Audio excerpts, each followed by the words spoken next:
Flexi cap better आहे की multi cap? सध्या एका पॉप्युलर फंडमुळे फ्लेक्झी कॅपची कॅटेगरी खूप फेमस झाली आहे.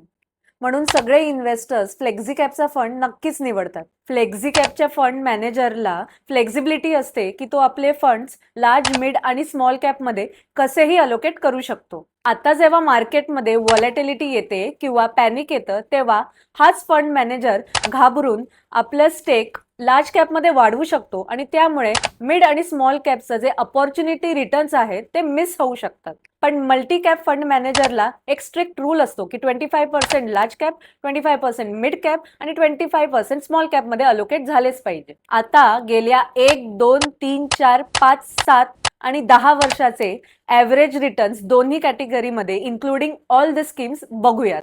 या सगळ्या पिरियडमध्ये multi कॅपचे average returns flexi captcha average रिटर्न्सला hands down bit करतायत. जर तुम्ही 10 लाख 10 वर्षाआधी इन्व्हेस्ट केले असते फ्लेक्झी कॅपमध्ये तर त्याचे 36 लॅक्स झाले असते. पण तेच जर तुम्ही मल्टी कॅपमध्ये इन्व्हेस्ट केले असते तर ते 41 लॅक्स झाले असते. आणि जरीही आपण टॉप परफॉर्मन्स पकडले दोन्ही कॅटेगरीमध्ये तरीही हा डिफरन्स 3 लाखावर जातो. प्लीज नोट करा, हा पास्ट परफॉर्मन्स आहे which may not repeat in the future.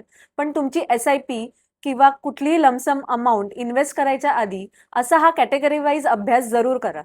तुम्हाला ही फायनान्शियल प्लॅनिंगची सुरुवात करायची असेल तर कमेंटमध्ये प्लॅनिंग म्हणून टाईप करा.